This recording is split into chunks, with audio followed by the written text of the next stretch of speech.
Brasil Justiça desta semana vai abordar a justiça restaurativa, que tem o objetivo de criar um novo conceito social de solução de conflitos, e também o Congresso Mundial de Justiça Juvenil, que será realizado em Genebra, na Suíça, entre os dias 26 e 30 de janeiro do ano que vem. O nosso entrevistado é o juiz do Tribunal de Justiça do Rio Grande do Sul, Leoberto Branquer. Magistrado há 23 anos, é assessor da presidência da MB. Doutor Leoberto, muito obrigada pela sua presença aqui no programa da MB, o Brasil Justiça. Eu que agradeço poder estar com vocês falando de um assunto tão importante. Doutor Leoberto, o que significa a justiça restaurativa? A justiça restaurativa é um novo modo de abordar a questão dos conflitos e dos crimes, e ela propõe principalmente um novo ponto de vista do qual decorre uma nova metodologia de superação desse tipo de situações. Ao invés de entender o crime a partir de uma ótica legalista que discute qual foi a lei infringida, qual foi o culpado por essa infração e que castigo ele merece, a justiça restaurativa vai perguntar quais as relações e quem foi atingido pelas consequências dessa infração, quem tem a responsabilidade de reparar o dano, que danos foram produzidos e de que forma se pode compor uma solução visando ao futuro. Isso desloca o eixo da discussão do problema para uma dimensão mais humana e gera o envolvimento direto das partes interessadas, e desse modo a justiça restaurativa se materializa na sua aplicação máxima através de encontros entre as partes, né? Um método de solução autocompositiva do conflito penal. A justiça restaurativa foi criada no Brasil há 10 anos, mas na prática, como é que ela funciona? A prática da justiça restaurativa ela acontece mediante o encontro das pessoas interessadas, mas não apenas vítima e ofensor, mas também as suas comunidades, as pessoas de relacionamento. Então, ela, a partir da condução desse encontro por um facilitador especialmente treinado, se cria um espaço seguro, estruturado, protegido, em que as pessoas poderão tratar das dificuldades. Sempre são temas que geram muita mobilização emocional, com cargas traumáticas, são encontros difíceis. E por isso existe a necessidade de uma condução técnica que dê a segurança para que tudo possa correr bem. Quais são os casos que a justiça restaurativa pode ser aplicada? Não existe uma determinação que impeça aplicações, por exemplo, em delitos graves. Um familiar de uma vítima de homicídio pode ter interesse em ouvir o responsável por esse fato para entender, por exemplo, um jovem que mata a sua namorada, a mãe dessa menina pede para falar com ele. Ela quer entender por que ele fez isso. Ela criou ele. Eles eram amigos ao longo de todo o período que estavam estudando juntos, começaram a namorar e aconteceu isso. Então, isso pode ser aplicado num fato grave, mas também pode ser aplicado num conflito escolar. Uma criança está sendo vítima de bullying numa escola. Aí você senta para conversar com essa criança e vai entender que ela está sendo perseguida porque ela cheira mal. Mas ela é muito pobre e na casa dela não tem banho porque eles não têm ligação elétrica. A ligação elétrica é clandestina e quando liga o chuveiro cai a luz. E você vai permitir uma compreensão profunda do problema que está por trás daquela situação conflitiva e a partir daí, com a colaboração das pessoas que intervêm, buscar uma solução que supere isso. Por exemplo, no caso dessa criança perseguida pelos coleguinhas porque cheira mal, há uma possibilidade de você mobilizar a rede assistencial, a prefeitura da cidade para conseguir uma casa melhor, conseguir que se faça uma instalação elétrica regular. Enfim, existem muitas questões de fundo associadas aos conflitos que não são visíveis, digamos, a olho nu. Dentro da abordagem processual, a visão ela é muito fragmentada. E o encontro restaurativo, então, ele já permite que essas várias interfaces compareçam simultaneamente. Pode acontecer de alguma pena ser abolida? Do ponto de vista do conflito penal, a justiça restaurativa ela não necessariamente implica uma dispensa da sanção punitiva. Ela pode, principalmente, contribuir para uma maior significação do cumprimento dessa sanção. Eu trabalho com adolescentes infratores e por 11 anos fui juiz da execução das medidas, ou seja, da FEBEM, em Porto Alegre. Esta experiência me mostrou que dificilmente um jovem tinha compreensão das consequências do ato que praticava. Por exemplo, um rapaz que havia participado de um latrocínio de um motorista de táxi lotação, ele jamais soube o que aconteceu com aquele sujeito, jamais soube quem era aquele sujeito morto, jamais soube que aquele cidadão tinha uma mulher, uma senhora, que ficou viúva e que teve que criar sozinha seus 8 filhos. O momento em que ele pôde ter a percepção clara da consequência desse fato e numa perspectiva humana, numa perspectiva moral de mostrar, apontar o quanto isto era errado, mas olhando face a face com o sofrimento que essa pessoa sofreu, passou, isso tem um efeito interno profundo de transformação, de ressignificação da postura dele diante do mundo. Então, isto é um grande efeito ressocializador. E ele não implica necessariamente uma mudança que ele tenha que ser solto por causa que chegou a essa compreensão. Mas o que a gente quer com a pena? A gente busca que o sujeito se responsabilize.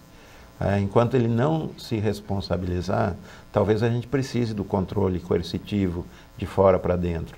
Na medida que ele consegue fazer esse esforço de dentro para fora e criar essa crítica empática a partir do ponto de vista de quem sofreu a consequência, você tem uma evolução na atitude desse sujeito perante a vida e, por consequência, a sanção penal terá atingido seu resultado. Por que a MB defende a justiça restaurativa e qual vai ser a frente de trabalho?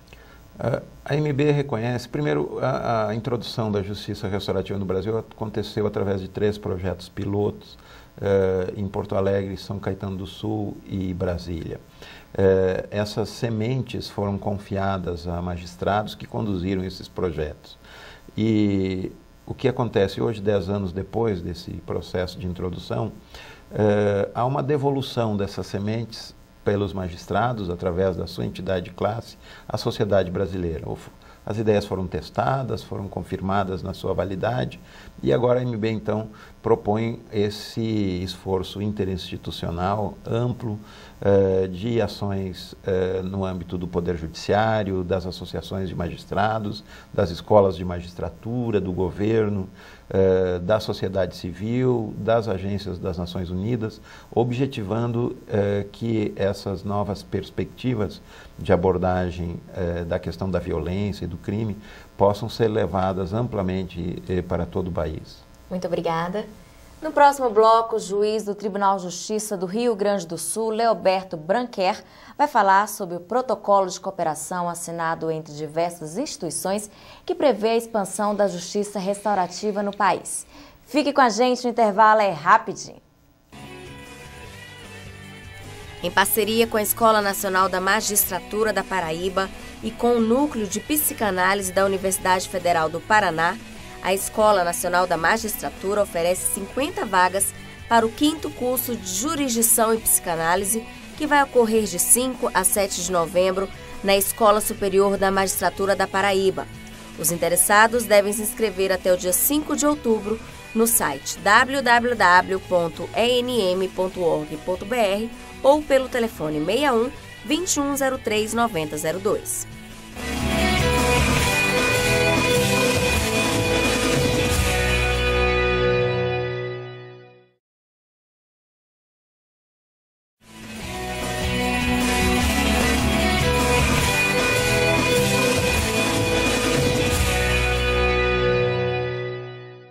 Estamos de volta com o programa DMB, o Brasil Justiça. No primeiro bloco, conversamos sobre a contextualização da justiça restaurativa.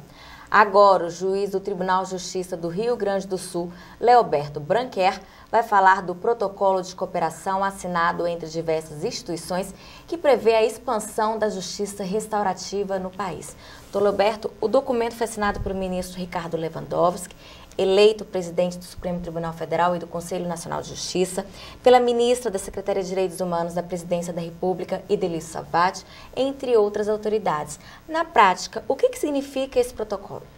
Esse protocolo representa o encerramento de um ciclo de aprendizagem, representado por esses 10 anos da introdução inicial da prática restaurativa no âmbito judiciário.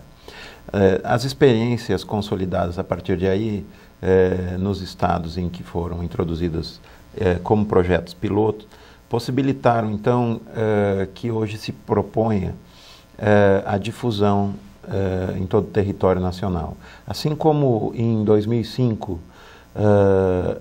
iniciou esse processo de testagem por uma iniciativa de âmbito nacional, à época liderada pela Secretaria da Reforma do Judiciário e pelo PNUD, nesse momento a intenção da MB é buscar arregimentar instituições de porte nacional para que auxiliem a chegada dessas ideias e dessas metodologias no judiciário de todos os estados. O que esse protocolo pretende? Exatamente, em síntese, é isso, a difusão da justiça restaurativa para todo o país. Isso se materializa através de ações de mobilização social, de difusão cultural, de atividades de formação e de apoio à implementação de programas. Essas são as 3 linhas a partir das quais os objetivos se concretizam. Quais são os planos da MB com esse protocolo? Bom, a intenção maior a MB ela tem uma função política de articulação e de indicação da possibilidade. A MB não tem uma função executiva no âmbito de realização de programas. O atendimento dos casos cabe sempre na esfera judiciária aos serviços judiciais que vierem a ser instalados e eles podem ser instalados também na esfera do Poder Executivo. O Poder Executivo também pode realizar programas de pacificação social baseado nos princípios e práticas da justiça restaurativa e oferecer esse acesso no campo preventivo extrajudicial. Essa habilidade social de composição de conflito também é possível de se aplicar por parte de entidades da sociedade civil, numa comunidade de bairro, numa associação de bairro, numa igreja. Então, a nossa ideia é fazer um processo de amplo compartilhamento dessa compreensão do fenômeno do delito e das perspectivas de solução associadas e ajudar as pessoas a perceberem outras soluções. No lugar onde o sistema tradicional trata de perseguir um culpado para impor uma sanção punitiva de uma maneira coercitiva, ou seja, pelo emprego da força, a justiça restaurativa vai propor que nós promovamos encontros à busca de soluções baseadas num processo de autorresponsabilidade, de responsabilidade compartilhada entre as pessoas da comunidade, das famílias, e com isso buscando, através do diálogo, soluções que são baseadas na reparação do dano. Não significa que não haverá consequência, mas as consequências da punição são substituídas por aquelas mais produtivas da reparação do dano.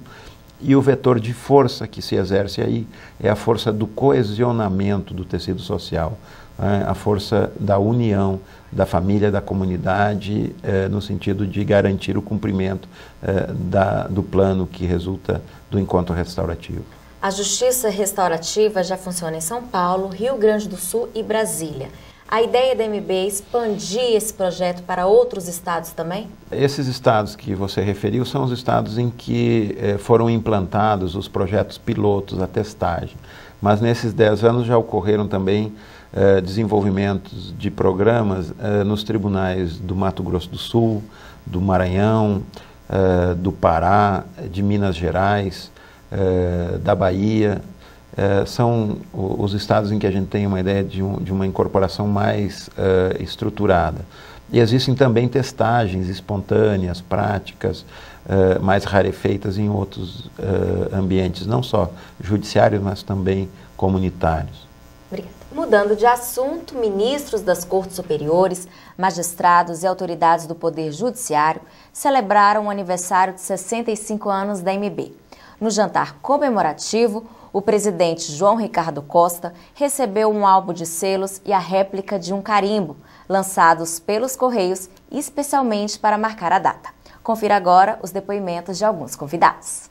O número crescente de associados, as eleições para a sucessão na presidência e na diretoria da entidade são cada vez mais disputadas. Isso mostra não apenas o dinamismo da entidade, mas também o sucesso que ela tem entre os seus associados, que são os magistrados. Eu mesmo tive a sorte, a felicidade, a honra de ter sido vice-presidente eleito da AMB no passado. 65 anos representa muito tempo, representa uma tradição de muitos anos, representando os interesses da magistratura, mas muito mais do que isso, os interesses e a defesa da Constituição. Tenho que parabenizar os quadros da AMB por essa luta, esse embate diário que eles travam em favor do democratismo estatal. Está de parabéns à AMB por completar 65 anos, que continue trabalhando em prol da magistratura nacional. Representa o fato dos juízes, por meio da AMB, estarem juntos. O juiz é, antes de mais nada, um ser solitário. E exatamente por termos uma entidade de classe que não apenas cuida dos temas corporativos, mas também das grandes questões nacionais que interessam à magistratura, esta entidade nos une, nos aproxima. A Associação dos Magistrados Brasileiros, ao comemorar 65 anos, eu penso que ela marca uma posição perante a sociedade brasileira, o que dá ao jurisdicionado uma segurança, uma confiança daqueles que estão imbuídos da difícil missão de distribuir justiça. A magistratura, ela está de parabéns, em função do excelente trabalho que a AMB tenha realizado ao longo destes 65 anos. Não apenas na parte política, institucional, mas também na parte cultural, através da sua escola. Representa uma construção de uma magistratura mais forte. A cada época, a cada tempo, a AMB sempre foi a voz política dos juízes, sempre fez a representação política dos juízes. Isso contribuiu muito para o fortalecimento da classe, contribuiu para a democratização do poder, para que o papel do juiz fosse cada vez mais relevante na sociedade. É uma entidade que não luta apenas pelas causas do judiciário, mas pelo conjunto das causas da sociedade brasileira. Então todos nós estamos de parabéns. Eu acho e tenho convicção de que a magistratura brasileira tem muito orgulho da entidade nacional de classe pelo trabalho que a AMB desenvolve. 65 anos de existência da AMB, é uma das entidades mais pujantes da América Latina em termos de atuação profissional em favor da justiça, democracia e da própria magistratura. E essa força que tem demonstrado na atuação junto ao Congresso Nacional e o reconhecimento que a AMB tem no cenário nacional demonstra que é uma associação que ainda tem uma vida muito longa. Fortalecimento da AMB, esses 65 anos, representa para todos nós uma vitória da magistratura enquanto carreira, enquanto independência, enquanto autonomia. A AMB, nesses 65 anos, ela atuou de forma firme, até nas questões, sobretudo, institucionais. Representa a existência de uma associação que realmente defende não só os interesses da magistratura, mas também os interesses fundamentais da sociedade brasileira. No próximo bloco, o juiz do Tribunal de Justiça do Rio Grande do Sul, Leoberto Branquer, vai falar sobre o Congresso Mundial de Justiça Juvenil, que será realizado em Genebra entre os dias 26 e 30 de janeiro do ano que vem. Fique com a gente, o intervalo é rapidinho. Ser juiz ou juíza no Mato Grosso é construir uma oportunidade em vários aspectos. Por quê? Porque você trabalha com várias diferenças. Nós estamos falando de um estado gigantesco, em que você pode conviver com várias comunidades e também assimilar muitas culturas. A cultura indígena, a cultura do norte ou do sul do estado, que são culturas muito diferentes. Mas, acima de tudo, você tem um tribunal que pode estar junto com você para construir esse fenômeno tão maravilhoso que é prestar justiça, que é ajudar as pessoas e construir um Brasil melhor. O curso de atualização em Direito Militar, promovido pela Escola Nacional da Magistratura em parceria com a Academia Mineira de Direito Militar, vai acontecer nos dias 12 e 13 de novembro no Tribunal de Justiça de Minas Gerais. A Escola Nacional da Magistratura disponibiliza 25 vagas aos magistrados. Os interessados devem se inscrever até o dia 31 de agosto no site www.enm.org.br ou no telefone 61 2103 9002.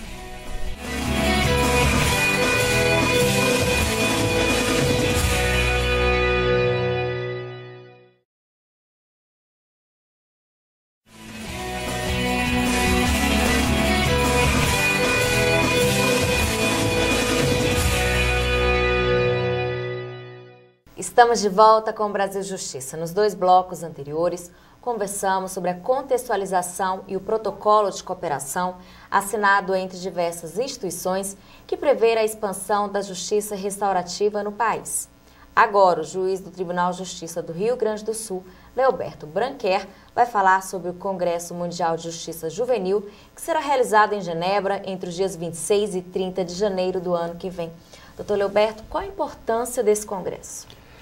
A importância do Congresso é porque ele acontece num momento em que o paradigma da justiça restaurativa se encontra num processo de fusão internacional muito importante, com a elaboração de documentos no âmbito das Nações Unidas e com várias experiências já em desenvolvimento em muitos países. A pauta do Congresso é a justiça juvenil, ou seja, a justiça criminal de menores, a forma como os países respondem à questão da delinquência juvenil ou do conflito com a lei por parte de adolescentes, e é promovido pela Terre des Hommes, que é uma entidade não governamental que atua em 42 países. Tem uma ampla capacidade de mobilização, está organizando esse congresso em parceria com o governo da Suíça e se buscará nesse congresso o estabelecimento de uma perspectiva compartilhada para a justiça juvenil em todo o planeta, especialmente a partir de um enfoque restaurativo. Quem pode participar? O Congresso é aberto a operadores jurídicos, magistrados, promotores, advogados, defensores públicos, mas também ao pessoal que atua no campo da responsabilização juvenil, nas execuções de medidas, no atendimento socioassistencial e também no campo da prevenção, que é uma das ênfases nas quais o Congresso estará pautado. O que os participantes podem esperar desse congresso? Eu penso que é a oportunidade de um grande compartilhamento com os colegas que atuam com problemas semelhantes em outros países. O Congresso tem uma abordagem que vai se voltar para soluções práticas e também vai procurar recolher das experiências ali conduzidas ou relatadas a elaboração de uma proposta que seja consensuada como algo desejável, algo benéfico a ser construído internacionalmente. O congresso será realizado entre os dias 26 e 30 de janeiro do ano que vem. As inscrições já estão abertas? As inscrições estão abertas, a AMB apoia a realização, convida a todos os colegas magistrados e todos os colegas que atuam na área da justiça juvenil. As inscrições podem ser realizadas através do site da Terre des Hommes, tdhbrasil.org. Muito obrigada. Chegou a hora da gente conhecer no quadro Vida de Juiz um pouco da trajetória dos magistrados. Meu nome é Valéria Ferioli Lagrasta, eu sou juíza do Tribunal de Justiça de São Paulo, atuo numa vara de família. Eu resolvi ser magistrada porque eu fiz direito na faculdade, mas eu tinha um ideal de praticar a justiça e realmente de tentar melhorar a vida do jurisdicionado. A dica que eu tenho para quem quer estudar ou seguir essa carreira é estudar muito, se dedicar demais, mas nunca desistir dos seus ideais. O meu ideal de justiça eu hoje tenho completamente realizado na minha profissão. Agradeço ao juiz Leoberto pela entrevista. Obrigado, Renato. Obrigado a todos pela atenção. O nosso programa termina aqui. Se você quiser participar ou sugerir algum tema, escreva para o nosso e-mail brasiljustiça@amb.com.br. Muito obrigada pela sua companhia e até o próximo.